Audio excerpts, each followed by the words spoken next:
नमस्कार दोस्तों, YouTube channel super seven से मैं मोहित वैष्णव में आपका स्वागत करता हूं। दोस्तों, हम राजस्थान के इतिहास में मेवाड़ का इतिहास पढ़ रहे थे और मेवाड़ के इतिहास में दोस्तों कल हमने जिनके बारे में पढ़ा वो थे महाराणा प्रताप। महाराणा प्रताप के बाद में दोस्तों जो शासक बनते हैं वो बनते हैं अमर सिंह।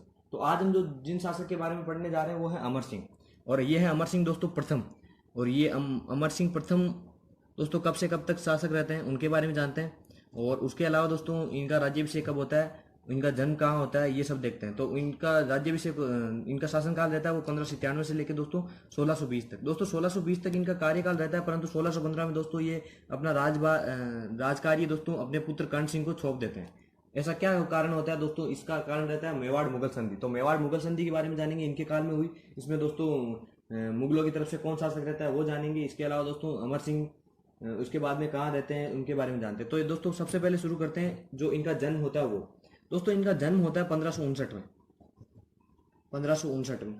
और दोस्तों इनका जन्म होता है मचीन के महल, मचीन के महल है दोस्तों, वो है दोस्तों राजसमंद में, वहां पर इनका जन्म होता है राजसमंद में। अब दोस्तों इनके काल में जो महत्वपूर्ण घटनाएं मिलती है वो देखते हैं। पहले दोस्तों देखते हैं इस काल में जब मुगल शासक कौन कौन से हैं। दोस्तों मुगल शासक इस काल में है दोस्तों 1597 के बाद में 1605 तक। 1597 में दोस्तों महाराणा प्रताप है। उसके बाद में दोस्तों 1556 में जो शासक बनते हैं मुगलों में वो बनता है अकबर।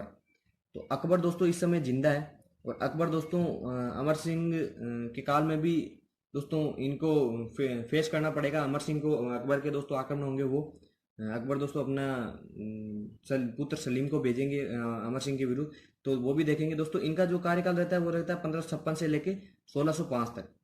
तो एक तो राजा है ये। और दोस्तों जो अमर सिंह है वो 1620 तक है। तो अमर सिंह अकबर के बाद में जो मुगल शासक बनते हैं वो बनते हैं जहांगीर। तो जहांगीर बनते हैं दोस्तों 1605 से लेके 1627 तक। तो दोस्तों दो मुगलों का दोस्तों कार्यकाल रहेगा इनके काल में। अब दोस्तों इनके काल में कौन कौन से आक्रमण हुए वो देखेंगे और इनका जो संघर्ष रहता है वो। उससे पहले हम दोस्तों देखते हैं मेवाड़ में क्या स्थिति है। मेवाड़ में दोस्तों इनके काल में एक युद्ध होता है ऊंठाला का युद्ध। ये ऊंठाला का युद्ध किनके किनके मध्य हुआ वो देखते हैं। दोस्तों ऊंठाला का युद्ध होता है सक्तावतों सक्तावतों और दोस्तों एक है चूंडावतों। चूंडावत तथा सक्तावतों के मध्य ऊंठाला का युद्ध होता है। होता क्यों है दोस्तों? इसका कारण क्या है? इसका कारण है दोस्तों जो मेवाड़ी सेना है उसका नेतृत्व कौन करे।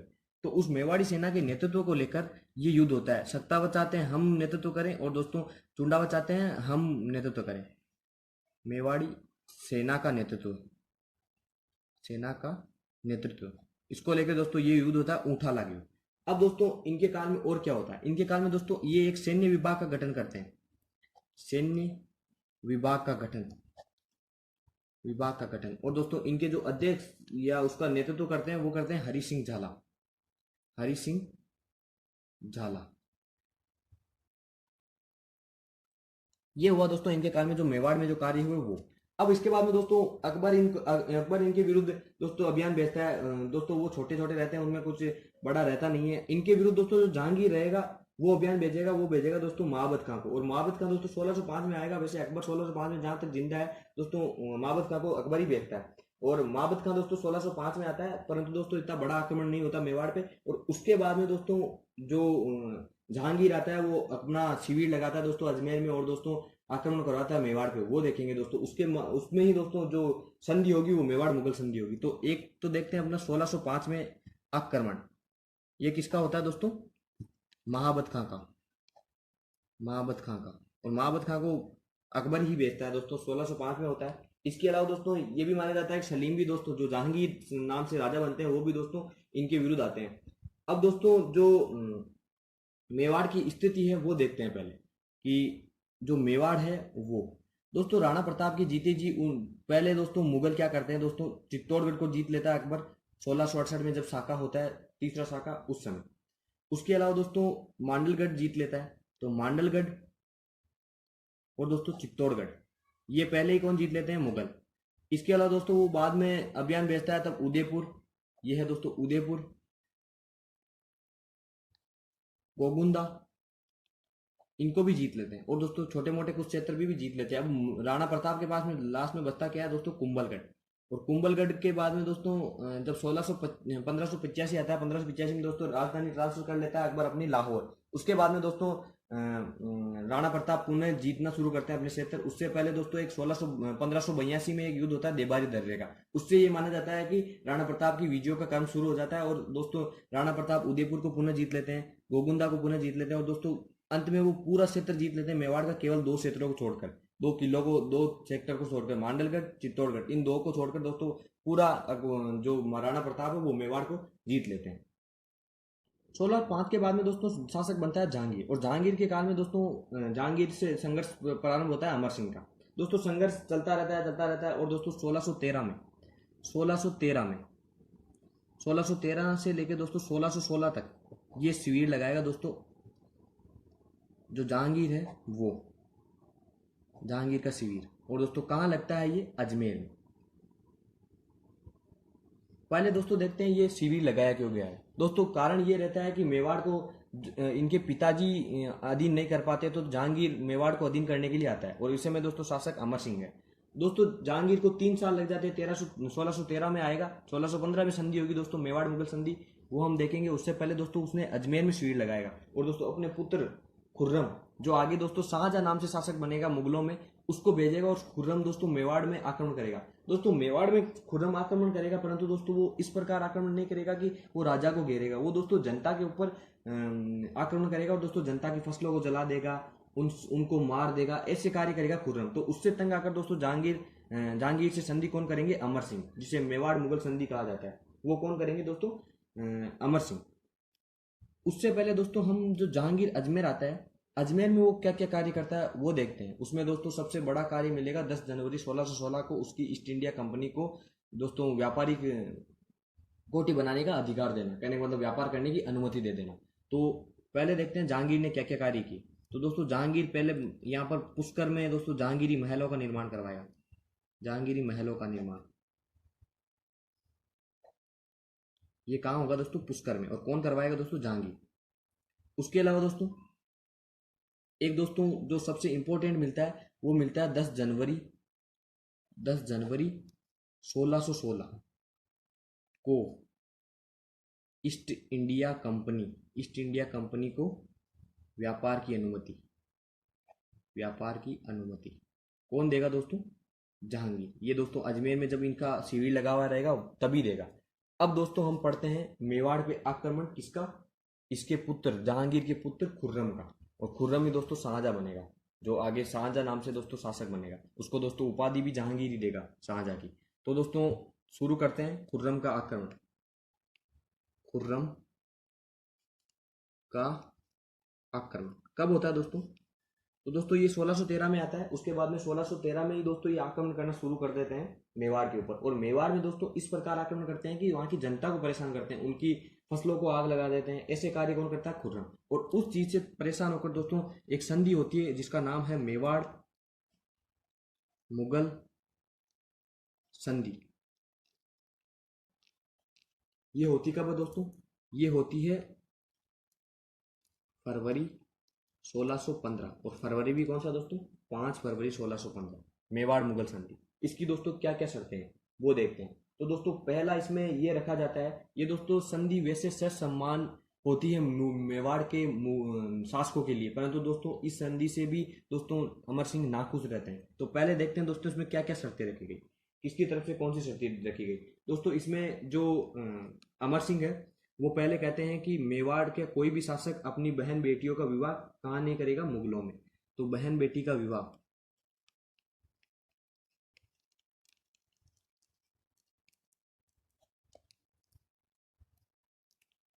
मुगलों में नहीं, ये रहती है पहला शर्त। दूसरी शर्त ये अमर सिंह की तरफ से है दोस्तों।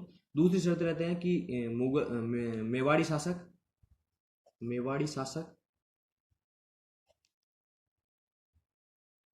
मुगल दरबार में उपस्थित नहीं होंगे, ये दूसरी शर्त। तीसरी शर्त रहती है दोस्तों कि चित्तौड़ का दुर्ग वापस दिया जाए, चित्तौड़ का दुर्ग शासक को, मेवाड़ी शासक को वापस दिया जाए।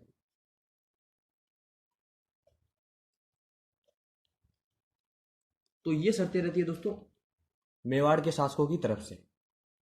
अब दोस्तों उधर से जहांगीर भी अपनी शर्तें रखाता है। तो शर्तें रखवाने में दोस्तों जहांगीर की शर्तें यहाँ लिख लेते हैं। चौथे पॉइंट से लिखता हूँ दोस्तों मैं।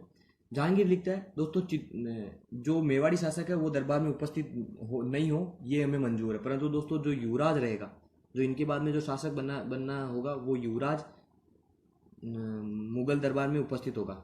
मुगल दरबार में उपस्थित होगा।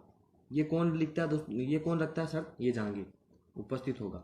और दोस्तों इस शर्त के तहत जो अमर सिंह के पुत्र हैं कर्ण सिंह, वो दोस्तों मुगल दरबार में जाने वाले पहले युवराज रहेंगे। और दोस्तों पहले राजा भी वही रहेंगे, उससे पहले दोस्तों अमर सिंह जाएंगे नहीं।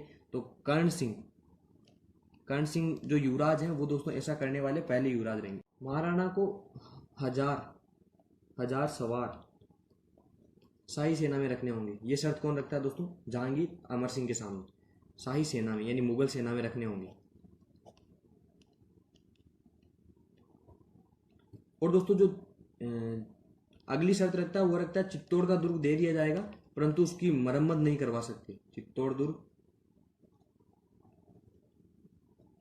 दे दिया जाएगा, परंतु दोस्तों उसकी मरम्मत है वो नहीं करवा सकते।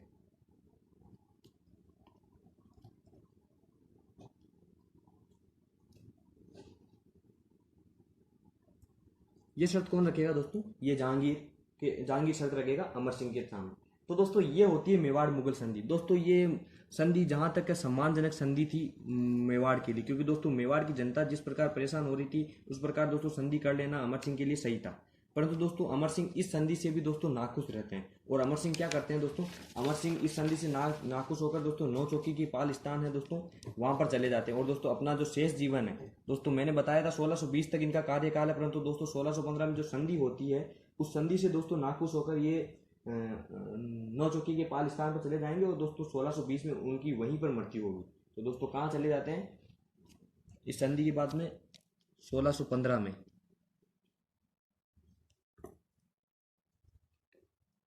अमर सिंह नाखुश होकर नौ चौकी की पाल यहाँ चले जाएंगे। और दोस्तों शेष जीवन यहीं पे बिताएंगे। ये दोस्तों राजसमंद झील के किनारे है, राजसमंद झील के किनारे। और दोस्तों अमर सिंह की मृत्यु भी दोस्तों आहड़ में होगी।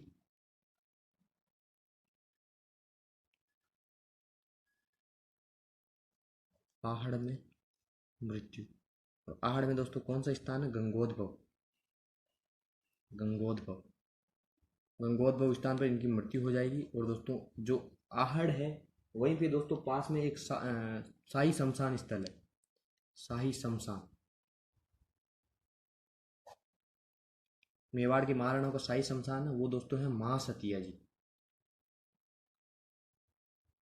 यहाँ पे दोस्तों इनकी छतरी बनाएगी। और दोस्तों यहाँ पर जो शाही शमशान है ये जो है मेवाड़ के शासकों का शाही शमशान स्थल है। और दोस्तों यहाँ पर जो पहली छतरी है वो पहली छतरी है दोस्तों अमर सिंह प्रथम की, क्योंकि दोस्तों इसी के बाद में इसको शाही शमशान स्थल घोषित किया जाता है। तो अमर सिंह प्रथम की पहली छतरी है, उसके बाद में दोस्तों कर्ण सिंह की है। तो दोस्तों ये हुआ दोस्तों हमने देखा अमर सिंह के बारे में। अब दोस्तों अमर सिंह के काल में और क्या क्या रहते हैं? तो इनके काल में दोस्तों जो चावंड शैली का चित्रकार है नासिरुद्दीन, वो दोस्तों चित्र बनाता है। और दोस्तों इस काल को दोस्तों चावंड शैली का स्वर्ण काल कहा जाता है, क्योंकि चावंड ही दोस्तों इनकी राजधानी रहती है। और चावंड उस समय दोस्तों चावंड शैली का दोस्तों उद्भव होता है। तो चावंड शैली का ये क्या है? शैली का स्वर्ण काल। एक दोस्तों इनकी जो राजधानी है वो उसके बाद में ट्रांसफर हो जाएगी और वो दोस्तों चित्तौड़ हो जाएगी। और चित्तौड़गढ़ इनके काल में दोस्तों राजधानी बन जाती है। अब दोस्तों इनके बाद में शासक बनते हैं, वो बनते हैं महाराणा कर्ण सिंह। दोस्तों कर्ण सिंह के बारे में पहले पढ़ते हैं। तो कर्ण सिंह के बारे में दोस्तों हम जानते हैं कि जो दोस्तों मेवाड़ मुगल संधि हुई उसमें दोस्तों सुझाव कौन देता है अमर सिंह को संधि करने का? वो महाराणा कर्ण सिंह की दोस्तों उनको सुझाव देते हैं। उस समय दोस्तों वो राजा नहीं रहते हैं, उनके पुत्र के तौर पे उन्होंने दोस्तों सुझाव दिया। और इस सुझाव में दोस्तों हरि सिंह झाला, जिनके नेतृत्व में सैन्य विभाग का गठन किया जाता है, वो भी दोस्तों महाराणा अमर सिंह को ये संधि करने का सुझाव देते हैं। अब दोस्तों कर्ण सिंह के बारे में हम पढ़ना शुरू करते हैं। तो उसमें दोस्तों जो संधि होती है उसमें ये भी माना जाता है कि कर्ण सिंह और उसमें शाहजहाँ का पुत्र जहांगीर का पुत्र है दोस्तों खुर्रम, उनके बस मध्य दोस्तों इसमें मित्रता भी हो जाती है। बाद में जब दोस्तों खुर्रम जहांगीर के विरुद्ध विद्रोह करेगा तो दोस्तों कर्ण सिंह उसे शरण देगा। तो शुरू करते हैं दोस्तों कर्ण सिंह। दोस्तों कर्ण सिंह ऐसे युवराज और ऐसे शासक है जो दोस्तों मेवाड़ी दरबार में जो मुगल दरबार में उपस्थित हुए। तो दोस्तों पहली इनके बारे में मिलता है कि ऐसे युवराज जो मुगल दरबार में उपस्थित हुए। और दोस्तों ऐसे शासक भी हैं पहले उपस्थित, ऐसे शासक भी हैं दोस्तों कर्ण सिंह जो दोस्तों मुगल दरबार में उपस्थित हुए। अब इनके बाद में जो दोस्तों इनके बारे में और क्या क्या मिलता है, तो इनका पहले देखते हैं कि जो इनका राज्याभिषेक होता है वो कब होता है। तो इनका राज्याभिषेक होता है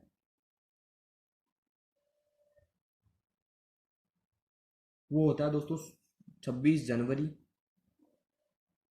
और 1620 को, 26 जनवरी 1620 को इनका राज्याभिषेक होता है। और दोस्तों जो महाराणा कर्ण सिंह है उनको दोस्तों जो जहांगीर के दरबार में उपस्थित होते हैं तो इनको 5,000 का मनसब भी देते हैं। कौन? जहांगीर 5,000 का मनसबदार। किसने बनाया दोस्तों इनको? जहांगीर ने। अब दोस्तों इनका जो मेवाड़ में जो योगदान मिलता है उसमें दोस्तों ये है कि पिछोला झील के किनारे इन्होंने जग मंदिर का निर्माण शुरू करवाया। पिछोला झील के किनारे इसका निर्माण शुरू करवाया दोस्तों इन्होंने, पूर्ण नहीं करवाया। जग मंदिर का निर्माण पूर्ण शुरू करवाया।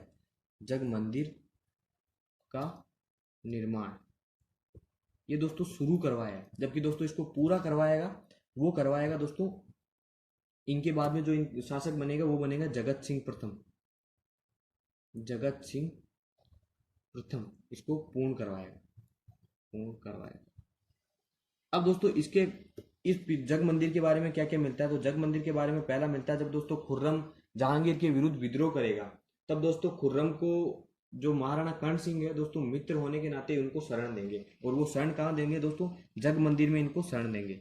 जग मंदिर में शरण किसको देंगे दोस्तों? वो शरण देंगे दोस्तों खुर्रम को।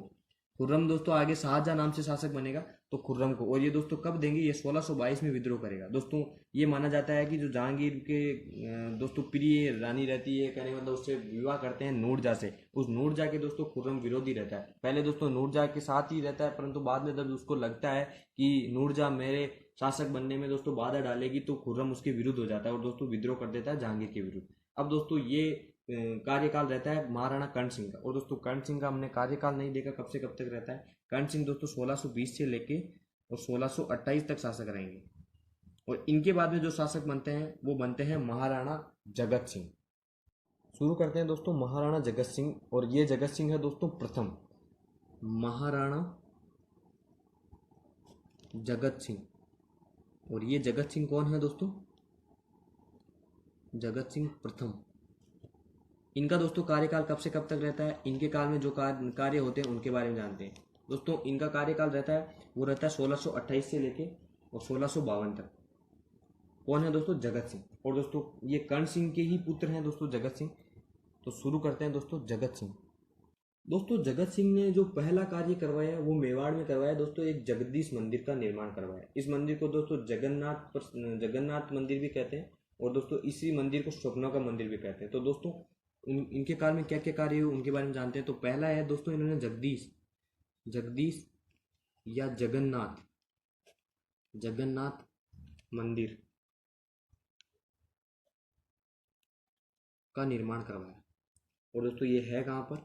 ये है दोस्तों उदयपुर में। इसका दोस्तों अन्य नाम मिलता है, वो मिलता है सपनों का मंदिर। इसको दोस्तों सपनों का मंदिर क्यों कहा जाता है? दोस्तों जगत सिंह को दोस्तों सपना आता था और उसको दोस्तों भगवान विष्णु दिखते थे और वो कहते थे कि तू मेरा मंदिर का निर्माण करवा। तो दोस्तों जगत सिंह ये सपनों के बारे में देखता था और उसने इस मंदिर का निर्माण कराया। तो इसे स्वप्नों का मंदिर या सपनों का मंदिर कहते हैं। दोस्तों इसके बारे में जो इसके वास्तुकार मिलते हैं वो देखते हैं। इसके वास्तुकार में दोस्तों जो मुख्य वास्तुकार है वो है भाणा। इसके अलावा दोस्तों जो उसके सहायक हैं वो अर्जुन और मुकुंद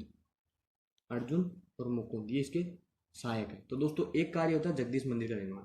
और दोस्तों इसी मंदिर के पास में एक मंदिर का निर्माण करवाते हैं जगत सिंह। वो करवाते हैं धाई का मंदिर। और इसको दोस्तों नौजूबाई का मंदिर भी कहा जाता है, नौजूबाई। ये दोस्तों धाई माँ रहती है जगत सिंह की, उसका भी मंदिर का निर्माण कौन करवाते हैं दोस्तों? जगत सिंह। नौजूबाई का मंदिर, ये भी कहाँ दोस्तों? उदयपुर में।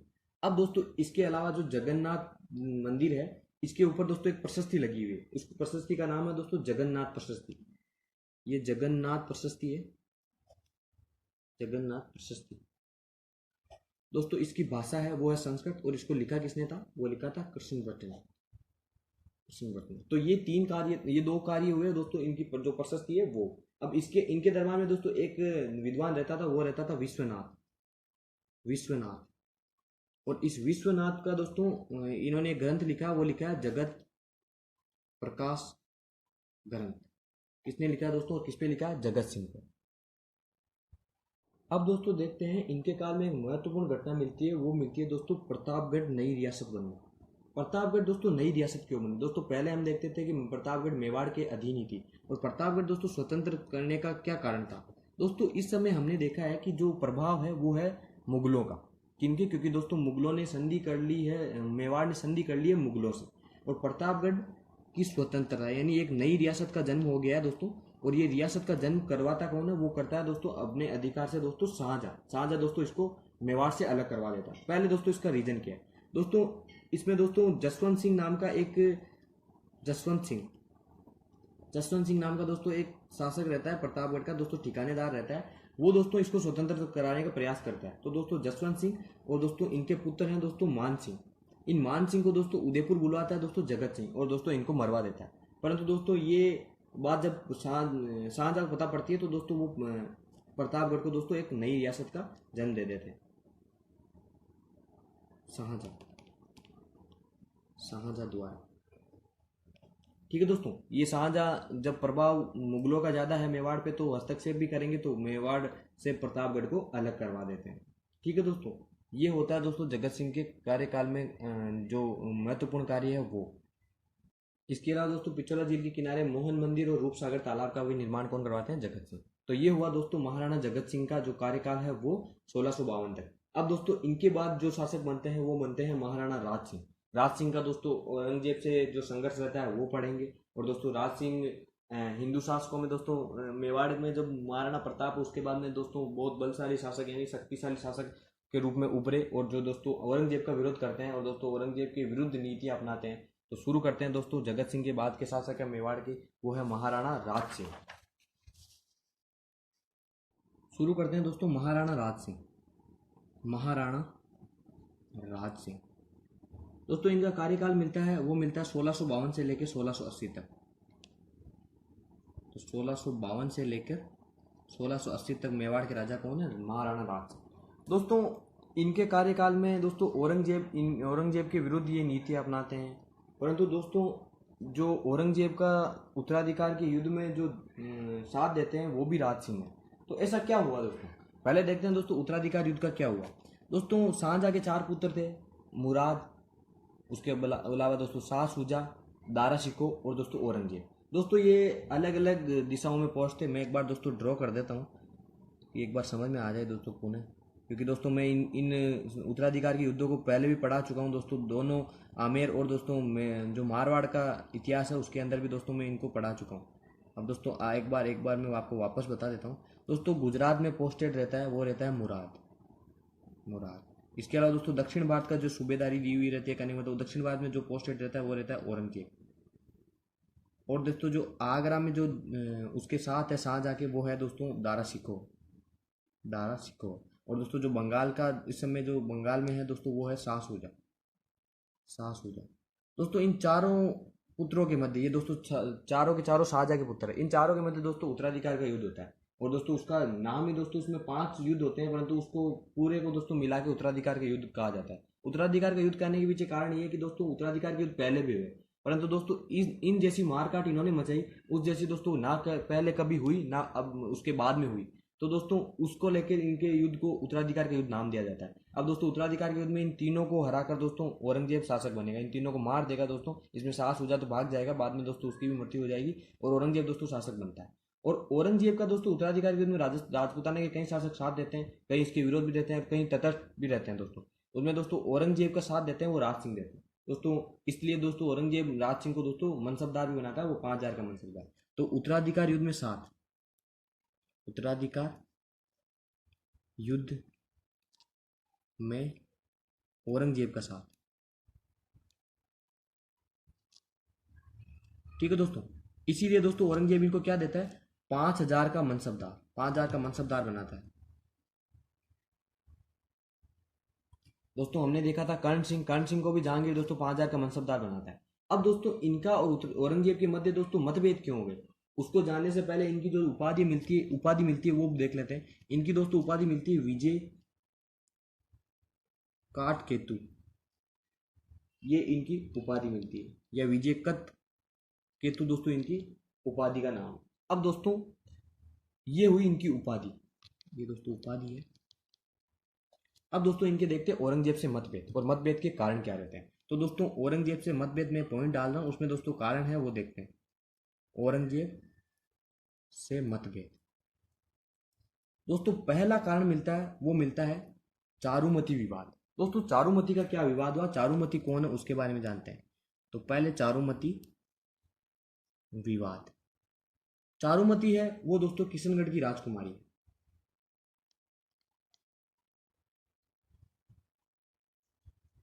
किशनगढ़ की क्या है दोस्तों, राजकुमारी।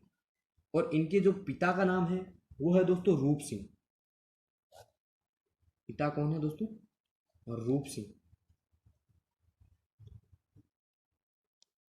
और दोस्तों इनका भाई है वो है मान सिंह।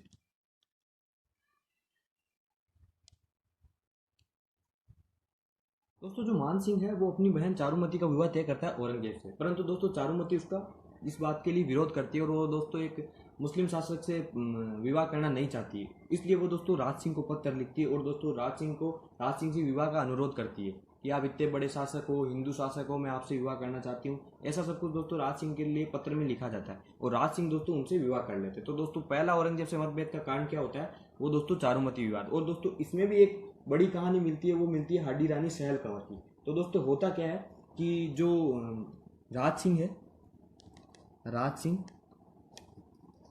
विवाह हेतु राजी हो जाते हैं चारुमती से। ठीक है दोस्तों, चारुमती से, ठीक है दोस्तों, चारुमती से विवाह हेतु राज सिंह राजी हो जाते हैं। और दोस्तों राज सिंह इस बार क्या करते हैं कि अपनी जो सेना है उसको दोस्तों दो भागों में बांटते हैं। सेना का बांटने का मतलब है दोस्तों, एक तरफ तो बारात लेके राज सिंह जाएंगे, तो राज सिंह कुछ सेना के साथ बारात लेके जाएंगे किशनगढ़, ताकि दोस्तों औरंगजेब अगर सामने भी आए तो दोस्तों उनसे लड़ सके। और दोस्तों एक सेना वो औरंगजेब के सामने भेजते हैं, और उसका दोस्तों जो नेतृत्व देते हैं वो देते हैं सलूम्बर के जागीरदार रहते हैं रतन सिंह। रतन सिंह दोस्तों कहाँ के जागीरदार हैं, सलूम्बर के।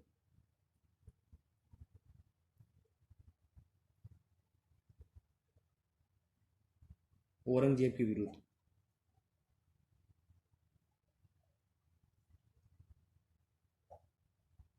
ये दोस्तों राज सिंह करते हैं कि अगर औरंगजेब के विरुद्ध हम भेज देते हैं तो उधर से हम शादी कर लेंगे, और दोस्तों इधर औरंगजेब के विरुद्ध रतन सिंह को भेजा जाता है। अब दोस्तों होता क्या है, ये जो रतन सिंह है उसकी भी दोस्तों उस समय नई नई शादी होती है, और दोस्तों वो अपनी पत्नी से दोस्तों मोह रखता है, और दोस्तों वो अपनी पत्नी को जब युद्ध पे जा रहा होता है तो 2-3 बार वो दोस्तों वापस आ जाता है। और वापस आने पे दोस्तों वो कहता है, सैनिकों को कहते भिजवाता है कि दोस्तों अब जो इनकी रानी है सहल कंवर, उससे दोस्तों एक सेनानी मांग ले कि अपनी एक सेनानी दे दो जिससे मैं आपको याद करता रहूं और दोस्तों मैं युद्ध में चला जाऊं। तो वो सेनानी के दोस्तों सहल कंवर जो रहती है इनकी पत्नी कौन रहती है वो देख लेते हैं दोस्तों। पहले ये सहल कंवर, सहल कंवर से दोस्तों सेनानी की मांग कौन करता है दोस्तों, रतन सिंह, ताकि वो युद्ध में जा पाए। दोस्तों 2-3 बार ऐसा होता है कि वो वापस चले आते हैं, तो सहल कंवर दोस्तों ये देखती है कि इनका युद्ध में मन नहीं है, ये केवल मेरे मोह में पड़े हुए हैं। तो सहल कंवर दोस्तों अपना सर काट के दोस्तों सेनानी के रूप में भेज देती है। तो दोस्तों अपना शीश काट देती है, कौन,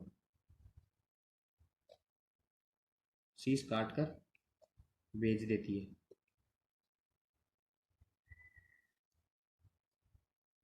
ये है दोस्तों सैल कंवर। और दोस्तों इस सैल कंवर के ऊपर दोस्तों एक मेघराज मुकुल नामक दोस्तों कवि हुए हैं, उन्होंने दोस्तों सेनानी नामक कविता लिखी है। उसमें दोस्तों उसकी कुछ लाइनें इस प्रकार है कि सेनानी मांगी चुंडावत मांगी सेनानी और सिरकार दे दी सतरानी, ये दोस्तों उसकी लाइनें मिलती है। तो दोस्तों एक कहानी क्या है, ये कविता किसके द्वारा लिखी गई है, ये लिखी गई है मेघराज मुकुल, मेघराज मुकुल के द्वारा कौन सी कविता लिखी गई है दोस्तों, सेनानी। ये किस पे है दोस्तों, रतन सिंह पे। तो ये कहानी मिलती है दोस्तों जो रतन सिंह की पत्नी है सयाल कंवर को लेके, और दोस्तों रतन सिंह दोस्तों उसके विरुद्ध जाते हैं औरंगजेब के, और बाद में दोस्तों रतन सिंह भी औरंगजेब के विरुद्ध लड़ते हुए मारे जाते हैं। उधर दोस्तों राज सिंह दोस्तों विवाह किससे कर लेते हैं, चारुमती से। तो दोस्तों राज सिंह का औरंगजेब के विरुद्ध जो विवाद होते हैं उसका पहला कारण क्या है दोस्तों, चारुमती विवाद। अब दोस्तों हम पढ़ते हैं दूसरा कारण।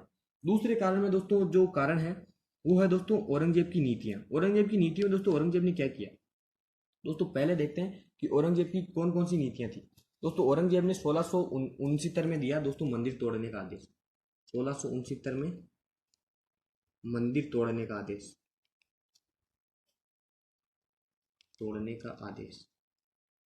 ये दोस्तों औरंगजेब की नीति का पहला पार्ट है। इसके अलावा दोस्तों एक आएगा जजिया, वो भी देखेंगे। ये दोस्तों दूसरा कारण है वैसे तो, परंतु औरंगजेब की नीति का, एक मिनट, औरंगजेब की नीति, औरंगजेब की नीति, ये दोस्तों दो गलत नीतियां भी दोस्तों राज सिंह को औरंगजेब के विरुद्ध कर देगी। तो औरंगजेब ने दोस्तों मंदिर तोड़ने का आदेश दिया। और दोस्तों वृंदावन है, वृंदावन में दोस्तों जो मंदिर थे वो काफी सारे मंदिर थे और उनको तोड़ने का आदेश भी औरंगजेब ने दे दिया था। तो औरंगजेब दोस्तों जहाँ वृंदावन में दोस्तों मंदिर तोड़ रहा था, तो दोस्तों वहां पे दोस्तों वल्लभ संप्रदाय से संबंधित एक मूर्ति है, तो उसको लेके दोस्तों दो वहाँ के दोस्तों दोस्त जो पुजारी हैं वो भागते हैं। गोस्वामी, एक का नाम तो मिलता है गोस्वामी गोविंद जी, और एक का नाम मिलता है गोस्वामी दामोदर, गोस्वामी दामोदर। ये दोस्तों वहां से मूर्ति लेके भागते हैं। और दोस्तों औरंगजेब ये कह देता है कि अगर उनको कोई शरण दे देगा तो उनको मेरे से लड़ना पड़ेगा। तो दोस्तों ये 3 साल तक ये दोस्तों भागते हैं। तो ये पहले राजपूताना में एंटर होते हैं, और राजपूताना में दोस्तों ये एंटर होते हैं तो ये कदमखंडी गांव है वहां पर भी आते हैं, परंतु दोस्तों उनको कोई शरण नहीं देता। बाद में दोस्तों मेवाड़ के महाराणा राज सिंह उनको शरण देते हैं, मेवाड़ महाराणा राज सिंह द्वारा शरण। और दोस्तों ये शरण कब देते हैं, ये दोस्तों 1672 में शरण देते हैं। और दोस्तों इसी के साथ में एक मंदिर बनवाते हैं, और वो दोस्तों मंदिर बनवाते हैं सिहाड़ गांव में, सिहाड़ गांव में।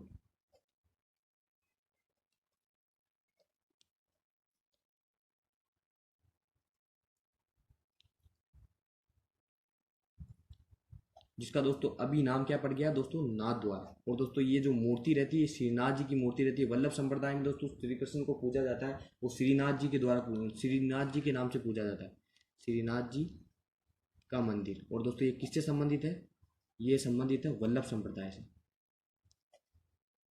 तो दोस्तों राज सिंह द्वारा इनको शरण देना और प्लस मंदिर का निर्माण भी करवा देना दोस्तों औरंगजेब के विरुद्ध हो जाता है। तो दोस्तों ये 3 साल तक राजपूताना में भटकते रहते हैं। तो दोस्तों कभी इस मूर्ति को दोस्तों ये रखते हैं हवेलियों में, तो दोस्तों हवेलियों में इनकी रखते हैं, तो हवेलियों में इनकी पूजा भी होती है। तो हवेली संगीत जिनसे जुड़ा हुआ है वो दोस्तों श्रीनाथ जी से संबंधित है, और वो वल्लभ संप्रदाय से संबंधित है। तो दोस्तों ये होता है पहला औरंगजेब की नीतियों के विरुद्ध। अब दोस्तों दूसरा औरंगजेब की कौन सी नीति थी, वो है जजिया। ये दोस्तों जजिया कर का क्या रोल रहता है वो देखते हैं। ये दोस्तों औरंगजेब इसका फरमान जारी करता है 1679 में। 1679 में वो करता है कि जजिया कर इनसे लिया जाए हिंदुओं से। दोस्तों जजिया कर भारत में लगाता कौन है, तो दोस्तों भारत में दोस्तों 712 में मोहम्मद बिन कासिम नाम का एक राजा रहता है। वो दोस्तों यहाँ पर भारत में आक्रमण करता है और जजिया कर लगाता है। बाद में दोस्तों सल्तनत काल में एक शासक रहता है मोहम्मद बिन तुगलक। वो दोस्तों इसमें दोस्तों स्त्री, वृद्ध, बच्चों और ब्राह्मणों को भी शामिल कर देता है। और दोस्तों जो मुगलों में शासक रहता है अकबर, वो दोस्तों इसको हटा ही देता है, परंतु दोस्तों इसको हटाने के बाद में औरंगजेब इसको पुनः लगा देता है। दोस्तों शाहजहां काल में भी कहीं कहीं लगता है ये, परंतु औरंगजेब इसको पुनः लगा देता है और हिंदुओं से वसूल करने का प्रयास करता है। तो दोस्तों उसके विरुद्ध भी दोस्तों कौन हो जाते हैं, महाराणा राज सिंह। और दोस्तों जो जजिया कर है उसकी समाप्ति होगी दोस्तों सवाई जयसिंह का काल, सवाई जयसिंह की समझाइश पर दोस्तों जहांदार शाह दोस्तों मुगलों में शासक बनेगा, और वो जजिया कर को समाप्त करे कब करेगा, वो दोस्तों 1712 में इसको समाप्त कर देगा। तो दोस्तों जजिया कर कौन लगाता है दोस्तों, औरंगजेब। और दोस्तों इसके विरुद्ध कौन हो जाते हैं, वो राज सिंह। तो दोस्तों राज सिंह का विरुद्ध होने का एक कारण क्या मिलता है, जजिया कर। अब इसके अलावा दोस्तों क्या कारण मिलते हैं, तो तीसरा चौथा कारण मिलता है, वो मिलता है दोस्तों वीर दुर्गादास, वीर दुर्गादास व अजीत सिंह को शरण देना, अजीत सिंह को शरण देना। ये दोस्तों कौन है? दोस्तों मारवाड़ के शासक थे जसवंत सिंह प्रथम। और दोस्तों जसवंत सिंह प्रथम दोस्तों मुगलों के साथ ही रहते हैं, मुगलों के लिए अभियान भी करते हैं। तो दोस्तों जमरूद में उनकी मृत्यु हो जाती है। और दोस्तों जमरूद में उनकी मृत्यु हो जाती है तो उसके बाद में दोस्तों औरंगजेब है वो दोस्तों खालसा घोषित कर देता है मारवाड़ को। और दोस्तों अजीत सिंह को दोस्तों वहां कैद कर लेता है दिल्ली में। परंतु दोस्तों वीर दुर्गादास उसको बाहर निकाल के ले आ जाते हैं। और दोस्तों राज सिंह के पास वो आते हैं। दोस्तों राज सिंह उनको केलवा की जागीर देते हैं। किसकी जागीर देते हैं दोस्तों? केलवा की जागीर। तो दोस्तों इनको जो विद्रोही हैं दोस्तों किसके? औरंगजेब के, उनको शरण देना भी दोस्तों राज सिंह के लिए राज सिंह और औरंगजेब के मध्य मतभेद का कारण बनता है। अब दोस्तों एक इंपॉर्टेंट कारण आता है, वो आता है अकबर सेकंड को भड़काना। और अकबर सेकंड कौन है उसके बारे में जानते हैं। शुरू करते हैं दोस्तों अकबर सेकंड का विद्रोह। अकबर सेकंड कौन है उसके बारे में जानते हैं। तो दोस्तों शुरू करते हैं अकबर सेकंड का विद्रोह। दोस्तों अकबर सेकंड कौन है? पहले दोस्तों देखते हैं अकबर सेकंड जो है वो है औरंगजेब का पुत्र। दोस्तों जिस प्रकार औरंगजेब ने विद्रोह किया था अपने पिता के विरुद्ध, उसी प्रकार दोस्तों और अकबर सेकंड भी अपने पिता के विरुद्ध यानी औरंगजेब के विरुद्ध विद्रोह करता है। इसमें दोस्तों साजिश क्या रची जाती है? दोस्तों अकबर सेकंड राजपूताना में यानी राजस्थान में नियुक्त रहता है। राजस्थान में नियुक्त इसको करता कौन है दोस्तों? वो करता है औरंगजेब। परंतु दोस्तों अकबर सेकंड से मिलते हैं वीर दुर्गादास और दोस्तों राज सिंह। और इनके साथ में दोस्तों अजीत सिंह भी है। वो दोस्तों इससे मिलते हैं और दोस्तों इसको अपने पिता की करतूतें बताते हैं और दोस्तों इनको विरुद्ध खड़े कर देते हैं अकबर के। और दोस्तों क्या करते हैं? नाडोल, पाली में एक स्थान पड़ता है दोस्तों नाडोल, पाली के नाडोल में दोस्तों उसका राज्याभिषेक भी कर देते हैं। कि दोस्तों राजा कौन है दोस्तों मुगलों का? वो है दोस्तों अकबर सेकंड, राज्याभिषेक कर देते हैं। अब दोस्तों होता क्या है कि ये बात जब अकबर को औरंगजेब को पता पड़ती है तो औरंगजेब दोस्तों वहां से रवाना होता है अकबर सेकंड को विद्रोह को दबाने के लिए। और दोस्तों करता क्या है औरंगजेब, इनके जब शिविर लगे हुए रहते हैं तो जाली पत्रों का इस्तेमाल करता है और वो अकबर को पत्र लिखता अकबर को है। परंतु दोस्तों ये पत्र गिरवाता कहाँ है दोस्तों? राज सिंह के पास में या फिर राज सिंह के शिविरों के पास में और दुर्गादास के शिविरों के पास में। उसमें लिखा हुआ ये जाता है कि तुमने राजपूतों को मूर्ख बनाया, अब दोस्तों हम उनको अब हम दोनों पिता पुत्र उनको पकड़ लेंगे और दोस्तों उनको मार देंगे। तो ये दोस्तों जब पत्र राज सिंह को और दुर्गादास को मिलते हैं तो उनके बीच में मतभेद हो जाते हैं और दोस्तों वो वहां से चले जाते हैं। अब दोस्तों इसके बाद में क्या होता है कि 1679 में ही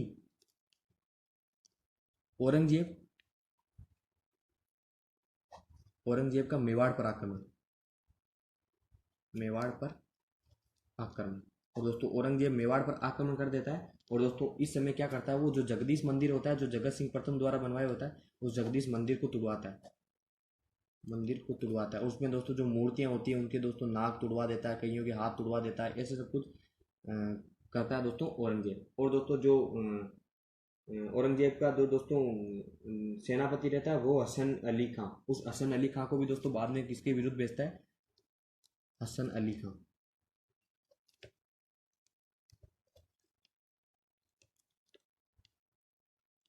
राज सिंह के विरुद्ध भेजता है।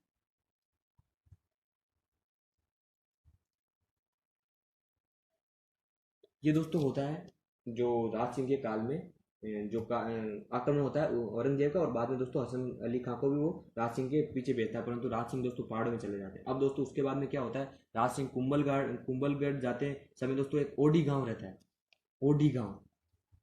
इस ओडी गांव में दोस्तों उसको जहर दे दिया जाता है भोजन में जहर राज सिंह को जहर दे दिया जाता है। और दोस्तों उसके बाद में क्या होता है, 1680 में राज सिंह की मृत्यु। तो ये होता है दोस्तों राज सिंह का औरंगजेब से मतभेद और बाद में राज सिंह की किस प्रकार मृत्यु होती है वो। अब दोस्तों ये तो हुआ जो राजनीतिक स्थिति थी उसमें दोस्तों औरंगजेब के विरुद्ध कार्य रहता है वो। इसके अलावा दोस्तों मेवाड़ में इन्होंने जो जो कार्य करवाए वो देखते हैं। तो दोस्तों इन्होंने जो मंदिर के निर्माण करवाए, इसके अलावा दोस्तों जो राजसमंद झील का निर्माण करवाया वो भी देखते हैं। तो इनका पहला निर्माण कार्य पॉइंट डालते हैं, उसमें क्या क्या इन्होंने करवाया निर्माण, तो वो है। तो इसमें पहला है इनका राजसमंद झील का निर्माण, राजसमंद झील का निर्माण। इसके अलावा दोस्तों इन्होंने 3-4 मंदिरों का निर्माण करवाया दोस्तों। कुछ उदयपुर में है, कुछ दोस्तों राजसमंद के अंदर है। इसके अलावा पहले दोस्तों कुछ महल भी हैं। तो एक है सर्व ऋतु महल। सर्व ऋतु महल, इसका निर्माण कौन करवाते हैं दोस्तों? महाराणा राज सिंह। इसके अलावा दोस्तों देबारी घाटी का किला, देबारी घाटी का किला, ये भी कौन निर्माण करवाता है दोस्तों? राज सिंह। और ये है कहाँ पर दोस्तों दोनों? ये है उदयपुर में। दोस्तों जो राजसमंद झील है, इसका निर्माण ये गोमती नदी को रोक कर करवाते हैं। गोमती नदी को रोककर इसका निर्माण करवाते हैं।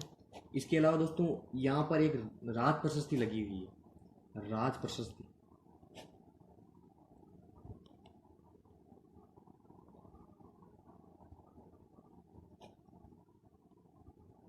इसका दोस्तों जो निर्माण करवाया था वो किसने करवाया और इसके बारे में क्या क्या विशेषता मिलती है राज प्रशस्ति के बारे में, वो देखते हैं दोस्तों। इसका निर्माण राज सिंह ने करवाया था। और दोस्तों ये किस भाषा में है? तो ये संस्कृत भाषा में है। इसको दोस्तों जो लिखा किसने था? वो लिखा था रणछोड़ भट्ट तेलंग ने, रणछोड़ भट्ट तेलंग ने दोस्तों इसको लिखा था। इसके अलावा दोस्तों इसकी एक विशेषता है, विश्व का सबसे बड़ा शिलालेख है ये, विश्व का सबसे बड़ा शिलालेख है। कौन है दोस्तों? राज सिंह राज प्रशस्ति। ये दोस्तों 25 शिलाओं पे अंकित है। और दोस्तों इसके पास में ही 9 चौकी की पाल है, जहाँ पे दोस्तों अपना अंतिम समय बिताया था अमर सिंह प्रथम ने। और दोस्तों जो राज सिंह जो राज प्रशस्ति है वो दोस्तों है कहाँ पर? ये राजसमंद झील के किनारे। और दोस्तों इसी के पास में एक घेवर माता का मंदिर है।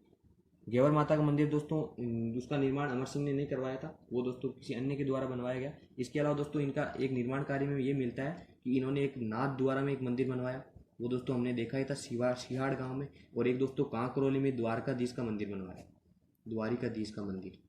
ये दोस्तों कहाँ है दोस्तों? ये है राजसमंद, राजसमंद। एक दोस्तों इन्होंने मंदिर का निर्माण करवाया, वो करवाया अम्बा माता मंदिर, अम्बा माता मंदिर। और दोस्तों एक इन्होंने बोहरा गणेश, बोहरा गणेश, इस मंदिर का भी निर्माण किसने करवाया दोस्तों?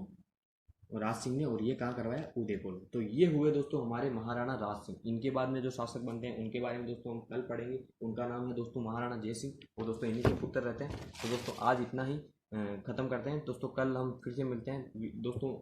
वीडियो को लाइक करें, शेयर करें और चैनल सुपर 7 को सब्सक्राइब करें।